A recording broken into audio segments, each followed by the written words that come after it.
Okay, Bismillahir Rahmanir Rahim. Alhamdulillahi Rabbil Alameen. As-salatu wassalam ala Sayyidil Anbiya'i wal Mursaleen. Allahumma allimna ma yanfa'una wanfa'na bima tu'allimuna wa zidna bifadlik ilman wa ta'liman innaka ala kulli shay'in qadir.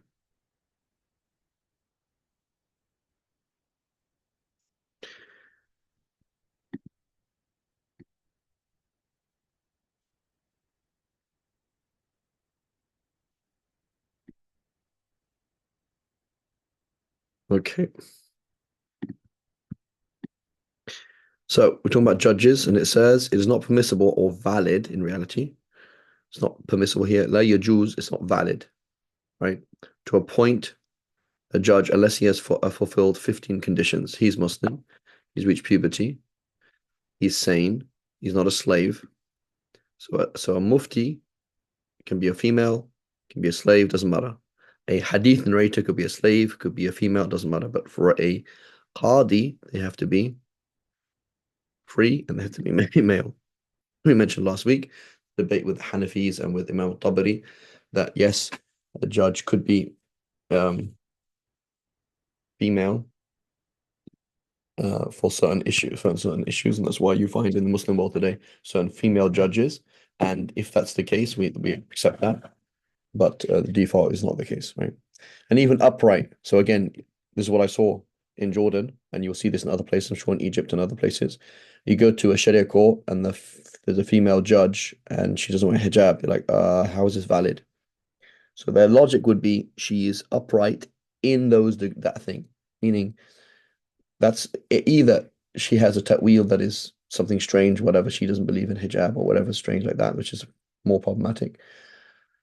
But the point is they're going to say is that she's reliable in that thing, right? So sometimes when we're talking about adala, like or thiqah, that reliability, we're talking about in the thing that we need it for. So for example, when you say a woman going on Hajj, okay, a woman does not have to go on Hajj if she doesn't have if she has to travel by herself.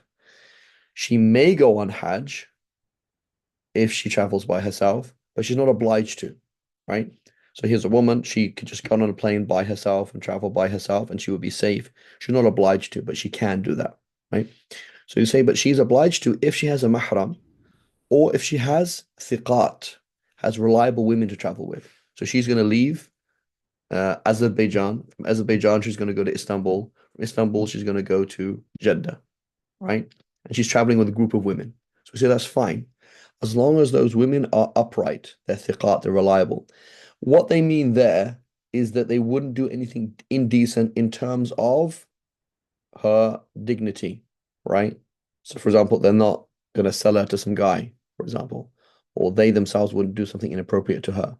But it doesn't mean that they're like necessarily religious in any sense. That means that she's safe from that aspect, right? She's safe, the road is safe, and then the women who are with her, nothing inappropriate would happen, right?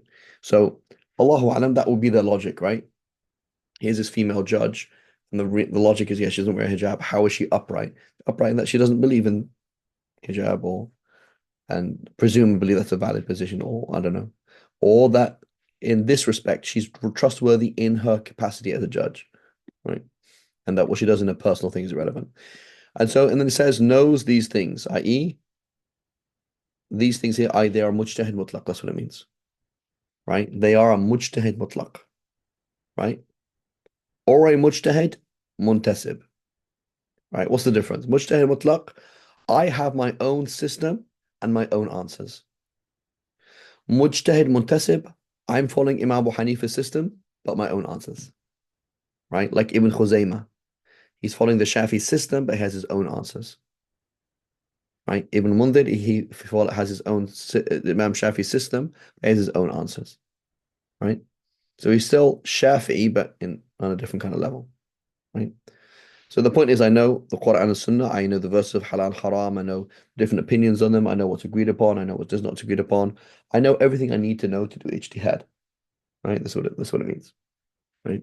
So what is it saying? The default is the qadi, A is a mujtahid. So therefore he doesn't follow a particular madhab necessarily, right? So that the idea, for example, again, go to the Middle East today, go to Pakistan, the law is Hanafi fiqh. The law is like this.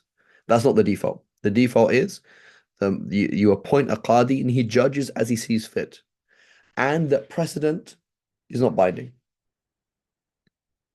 Okay, so therefore, one day he gives one fatwa, the next day he gives another. One day he gives one ruling, and the self same case is brought to him. He doesn't accept it. So today, a man comes to court and says, I want my daughter got married without my permission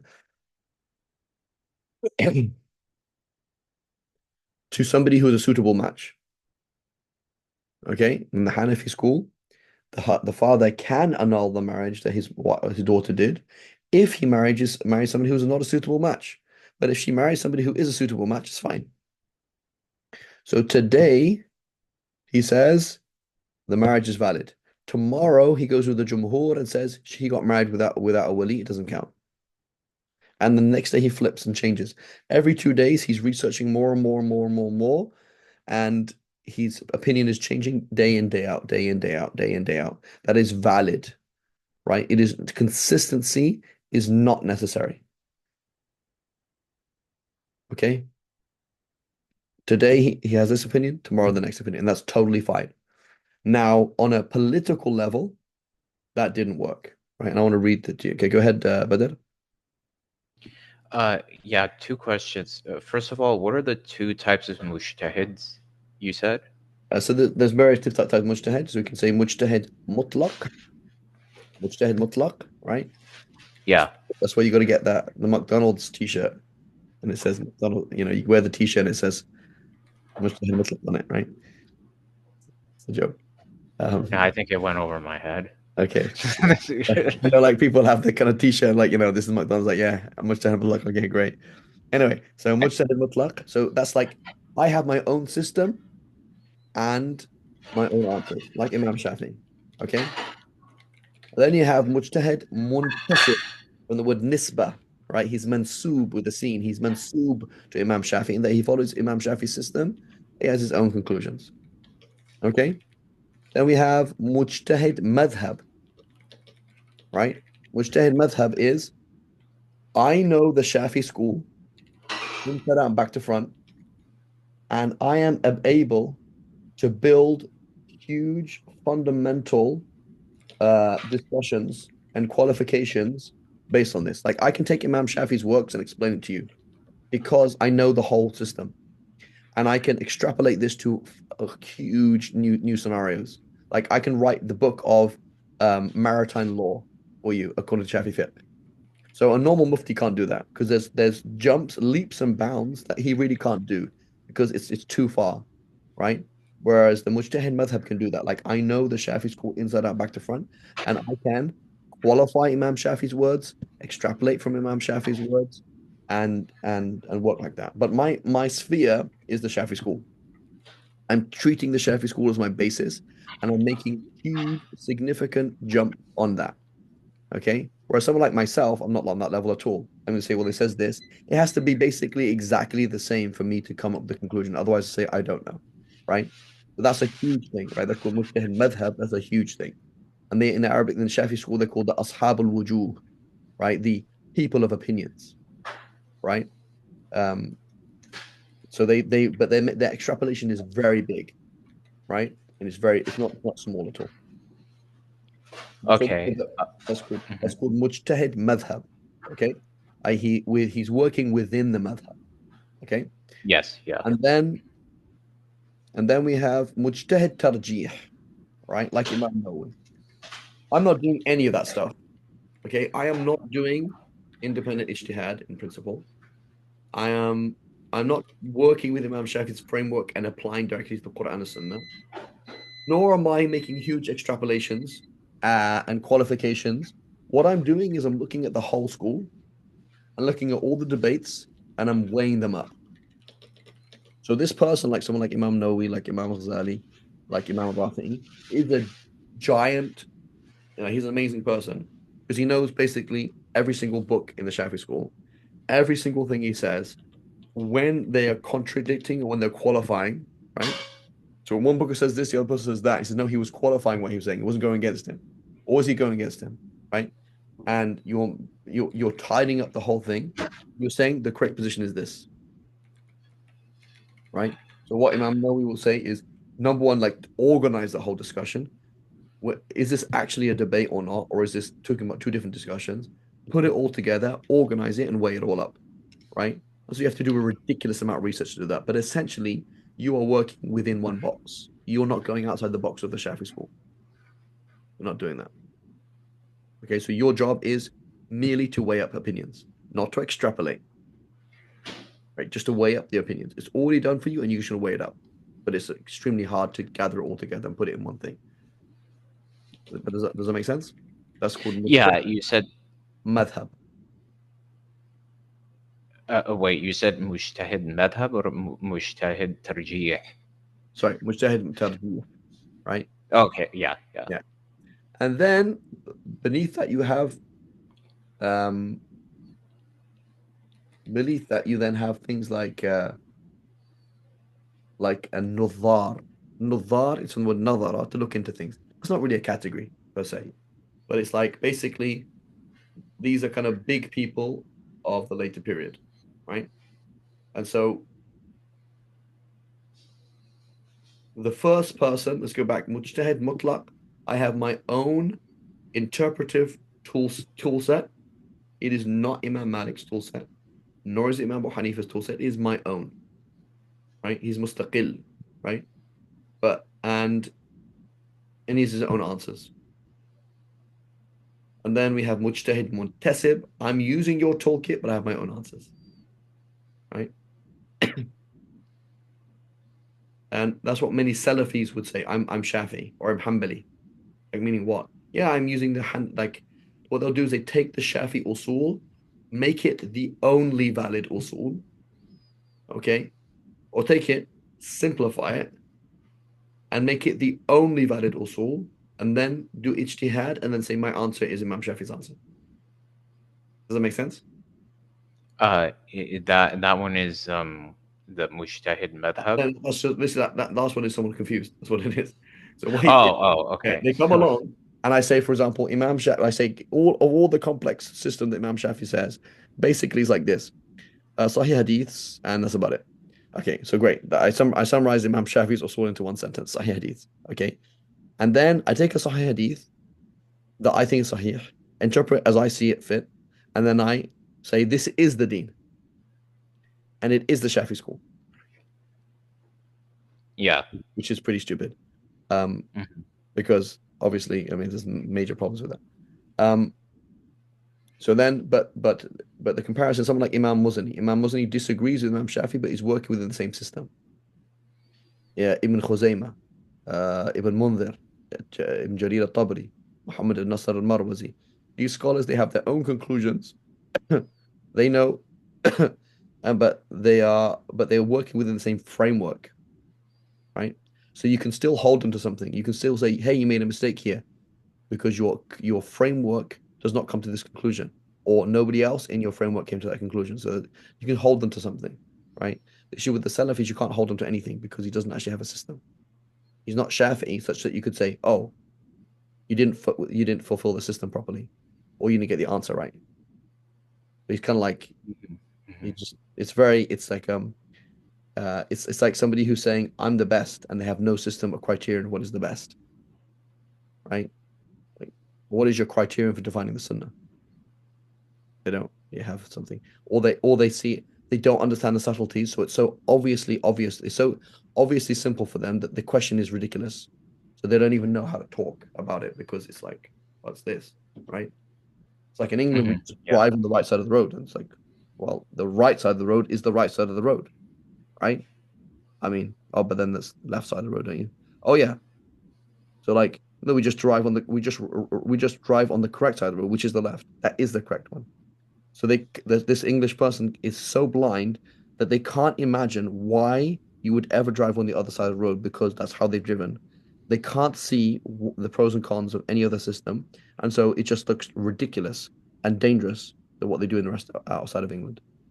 That's how it is, and it's just so obvious that it's frustrating. So they often get frustrated, right? Because it's like, I don't know what you're doing. Whereas somebody who understands this, they understand, well, there's Shafi usul and there's non-Shafi usul. So obviously, if you follow something other than Shafi usul, you probably get to other conclusions. Um, so anyway, so mujtahid mutlaq, my own system, my own conclusions. Mujtahid muntasib, someone else's system, my own conclusions. Mujtahid madhab, I understand Imam Shafi's system. I've read his books. I've read all the Shafis, what they're saying, and I'm going to make large, significant extrapolations, right? Like I can get, for example, your discussions in Bab and Nikah, and this subtle question you mentioned, Bab and Nikah, and copy it and paste it into Bab al-Iqrar. They said, well, you said here, therefore it's like this, but it's different here. So they're making very large extrapolations, right? It's like, here's a designer, a new way of architecture that who built hospitals. I can use that same style of architecture for schools. That's quite different, right? There's a whole philosophy. This person, I'm going to do the same philosophy, but make a school with it. Hard, right? Whereas someone like myself, I'm like, all I know is how to follow the instructions. It said these are the specific instructions. This is what they have to build the hospital. And I'm going to make a school. And so this person has a whole way of using space, a whole philosophy of using sound, a whole philosophy of utility and development and variation. And so they use that in the same way. They're following that same thing but in a very different way, right? So they can qualify. Imam Shafi says this, but he doesn't mean it in this. Like I can't do that. Whereas some of the Ashab al-Wujuh, they do that. They're like, Imam Shafi says this, is this. He's not actually going against himself. He's saying here, there's a condition here, and therefore this. And it's quite a complex task, right? It's quite a complex task. And not just I know what Imam Shafi is saying, but I know what Imam Shafi is saying and the other Shafis as well, right? And then we have Mujtahid Tarjih. I'm not doing that. I'm just weighing up. I'm able to see where there's conflict, make a list of the opinions on this particular topic. So I understand what's being said, hear the positions, and sift them through them and say which is correct or not, which is the proper representation of the Shafi school, right? So Ibn Mundhir didn't do that. Tabari didn't do that. Also, people didn't do that. It took a long time for that even to be a problem. There are more than one position. Um, it happens here and there. But like Imam Nawawi is the final like building block in that process where he goes through all the positions in the school and he says, this is the discussion. These are the various opinions on this discussion. This is the right answer. Right? So it's really hard to do that. And then you have mujtahid, and then an-nadhar or muhaqqiqeen or something like that, like people who like look into things, right? But it's on a lower level. It's on a much lower level. Right. And you have naqid. Naqid is just quote. You're like, what is the answer? It's like, I don't know the answer. Okay, well, here it is in the textbook. Here it is in this reference work. So somebody who can just reference, right? That's called naqid, right? They're just able to actually find the reference itself, which is not easy either because you don't know the system, you won't be able to find it, right? And so in every single level, there is a level of ijtihad, of independent thought, of thinking. Nobody can do any of these levels without thinking, without getting into mind of stuff, right? I mean, if you look at the answer, did you ever see the answer I gave yesterday about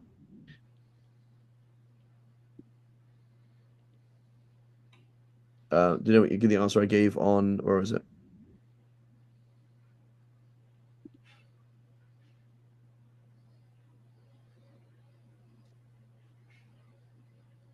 You said yesterday?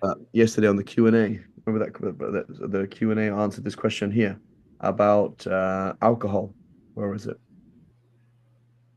Was it on the Q&A? Oh, was it about consuming alcohol and foods? Yeah. So you see here, right? So here is Sheikh Farid Dingle, who's not actually a sheikh, right? With all due respect, but like I can't teach without understanding what I'm teaching, right? So when you say taqlid, which is just copying somebody else, like you can't like literally do taqlid. Like I have no idea what you're saying. Like you have to, in order to teach something, you have to begin to understand what somebody is saying, right? You play along with their piece, right? So here, for example, like, am I a mujtahid? No.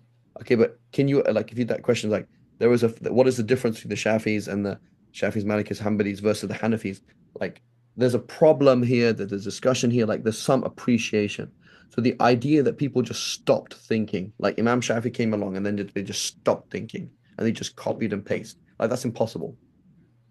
It's just totally impossible.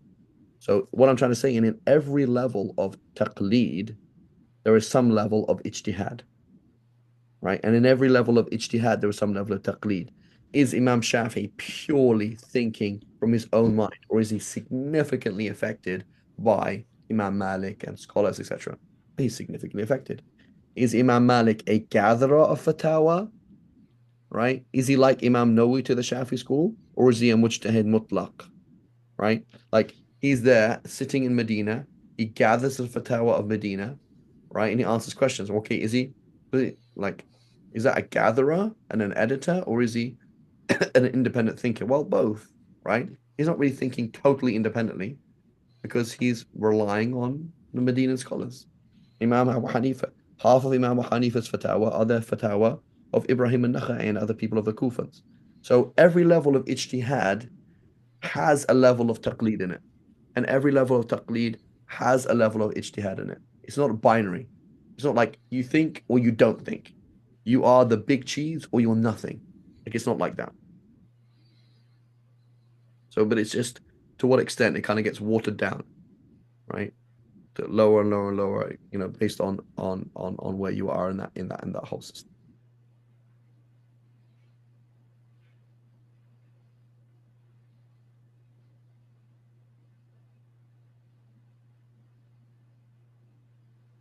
Does that make sense?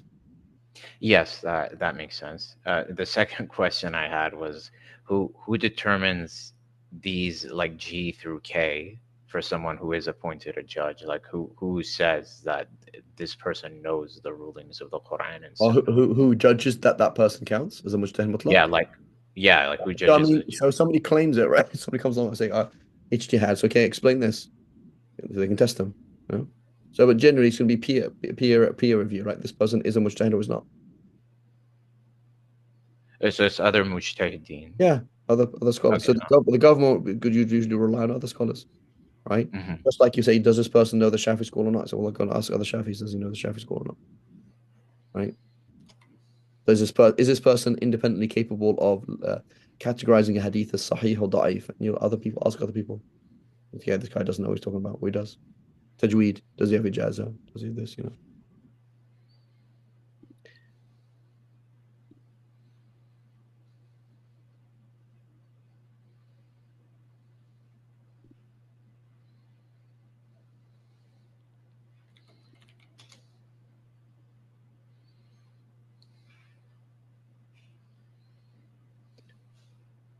Okay, where do we get to? So basically he's a mujtahid. So what he's talking about here then is mujtahid muntasib or mujtahid mutlaq. That's what we're talking about. That is the default, right? So now I wanted to find there's a quote here. Now imagine you are a ruler, okay? And there's this quote from Sayyidina Umar. He says, I give a ruling one day and I give another ruling the next day. I'm a human being. Like it's ijtihad, right? Now that's fine, but does that work for a civilization, right? I'm gonna try and find this quote in English just to make it a little bit easier. Ibn Muqaffa, politics, Islamic law.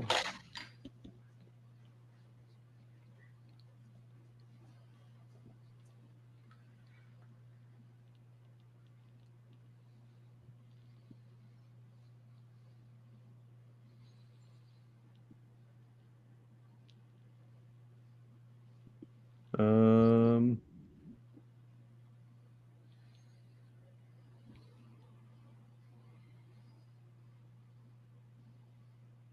okay, I can't find it. So there's all these references online about it, but I'll just find it in the Arabic. Oh, Risalat al-Sahaba. So he's a scholar, he's an intellectual and a literary figure in I think the second century. Risalat. He's writing a letter to the Khalifa. We don't exactly know which Khalifa it is. And he's talking about Sahaba, meaning who you should have around you. Sahaba means the companionship, right? As-Sahaba.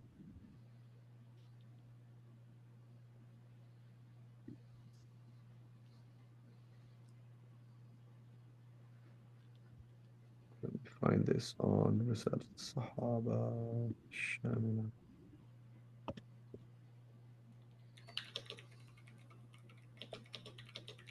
If you look at Ibn Muqaffa and Law, you'll see things here. Risal Sahaba. Okay, you can do it in Arabic. So he, as a political thinker, he's telling the Khalifa to not let that happen. Um,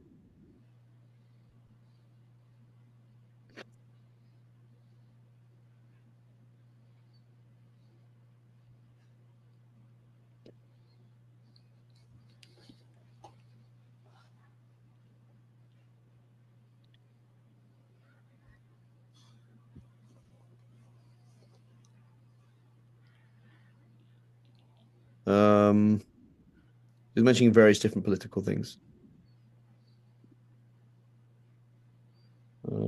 Da, da, da, da.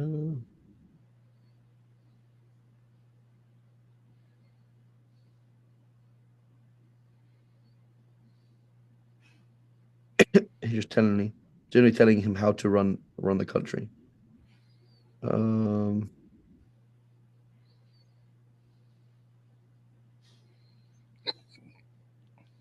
saying who should have him at? Where is this? Jan Ahl Baytihi.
Maybe at the end of this somewhere. It's kind of it's a very old book, so it's kind of a bit random. That's organized.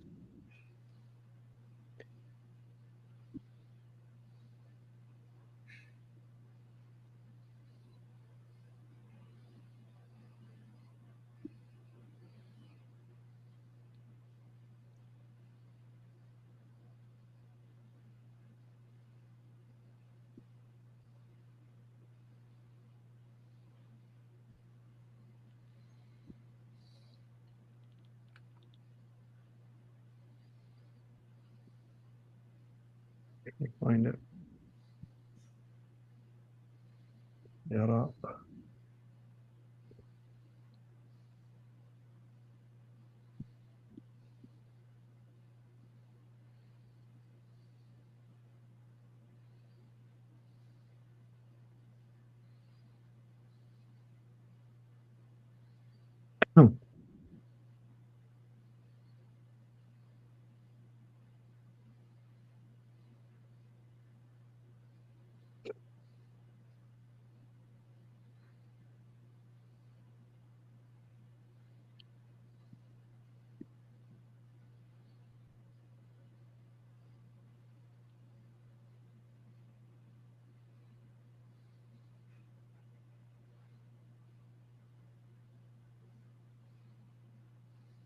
Look somewhere else. I can't find it here.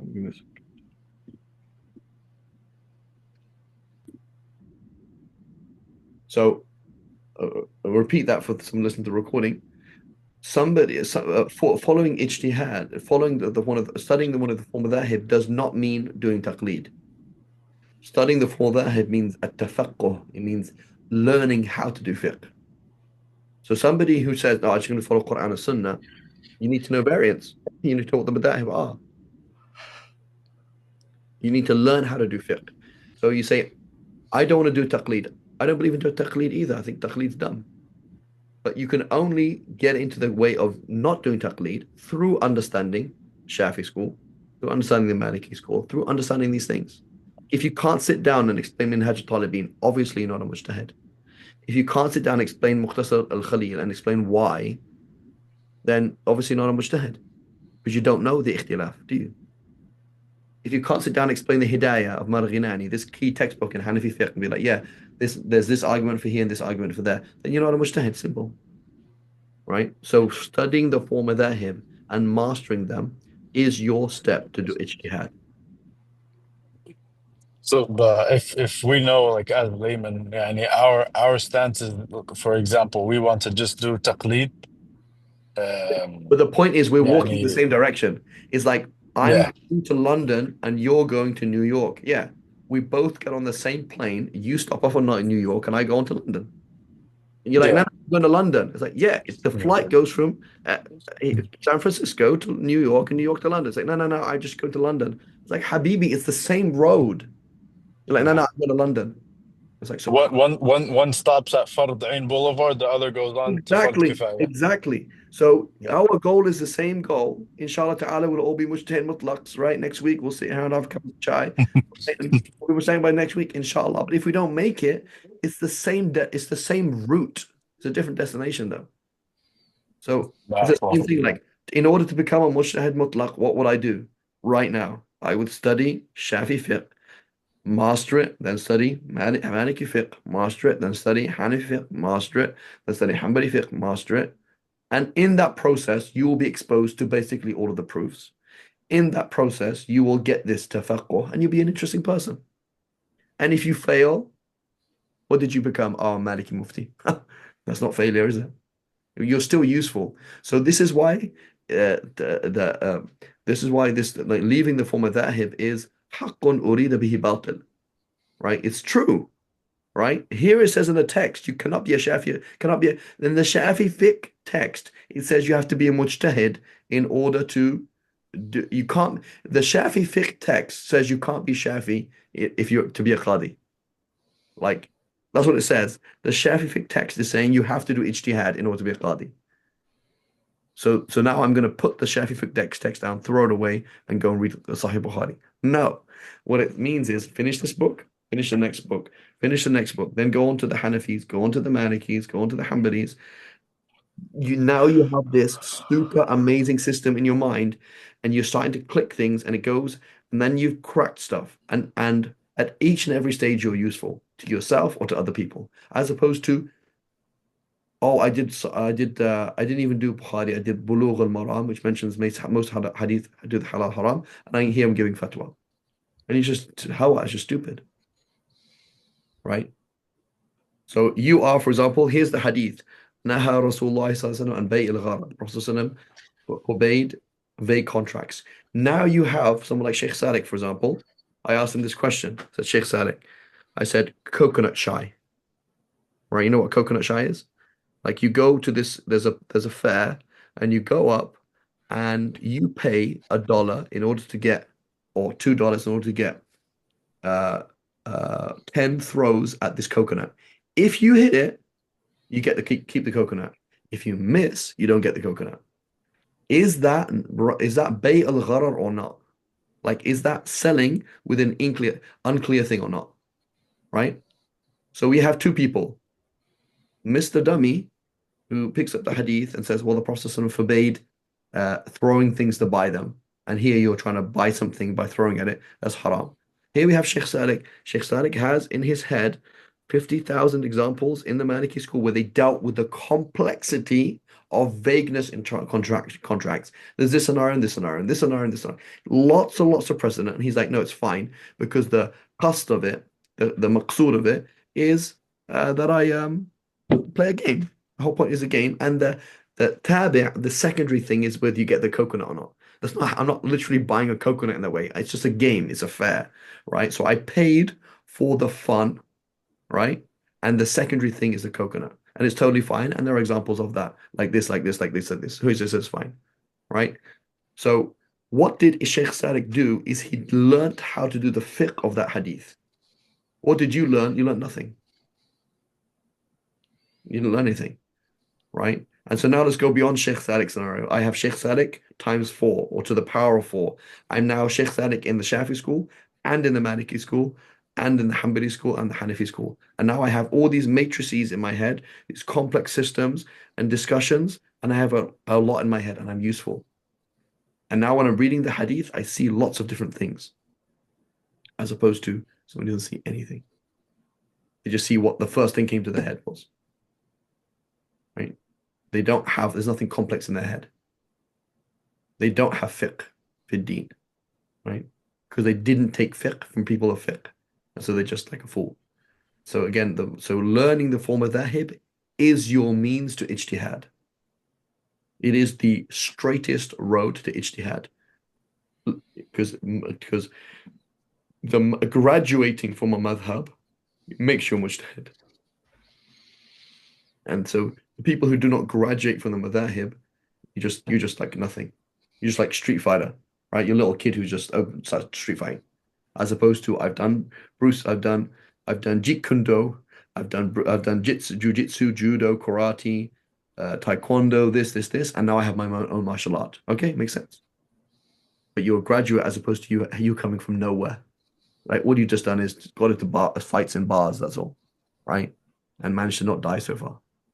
Right? There's a big difference. Khair. Forgive my getting getting too emotional sometimes. This is understandable. Understandable. Yeah, because it is stupid, and the proof that it's stupid is that nobody actually ever said that. So even Sheikh Muhammad Ibn Abdul Wahhab, right? He didn't actually say that. He didn't say, so the people quoted him saying, I don't follow the form of madhahib and I call for ijtihad. But he said, he negated it himself, said, I didn't say that. Right? He didn't say that. So he didn't say that. Ibn Taymiyyah didn't say that. Like Ibn Taymiyyah, he has a key quote about that. He says, somebody who is doing tarjih without knowledge, he says, this is jahl, this is wrong. Right? So yes, if you are a mujtahid, you have to do tarjih. Like it's not acceptable if you have the knowledge and you know that it is the Asr time starts at this time and you're just going to follow the Hanafis and pray Dhuhr at a later time. You can't do that. But if you're not a mujtahid, you can't do that. So Ibn Taymiyyah said that. Muhammad, the Wahhabi king, said that. And so nobody says that. No intellectual person says that. A educated Salafis don't say that. It's just a bunch of crazy people who are on the fringes here and there, and then they're just the loudest people, that's all. That's all. But it's not, it's anybody who with any brain would like, yeah, obviously that's a dumb thing to do. But then there's a middle ground as well, which is, yeah, I follow all madhahib because I didn't study one, but I didn't study one ever. So they are a bit more confused because they understand the concept, but they're doing it the wrong way. So I went to college and I did my undergrad in Sharia. What did you study? Well, I studied Sharia. Okay, which madhab did you study? Oh, all madhahib. So what happens is just that's a pedagogical problem. Their pedagogy is off. Like you never mastered the Maliki school, therefore you'll make mistakes, and they will do that. And I've seen it with my own eyes. You never mastered the Shafi school. They're like, yeah, but I respect all form of madhahib, and I answer all form of madhahib. It's like you don't know the form of madhahib. You're a jack of all trades, master of none. You didn't actually master anything. So you're going on the right road, but you're not going in the right direction. Your concept is fine. They understand everything's valid. They understand this, or they understand, the process that we've just been talking about, but they're actually doing it the wrong way. So the real way to do it is التمذهب. التمذهب هو السبيل الوحيد الذي يؤدي إلى الاجتهاد والصلاح. Right? والتفقه. Okay, so we'll stop here.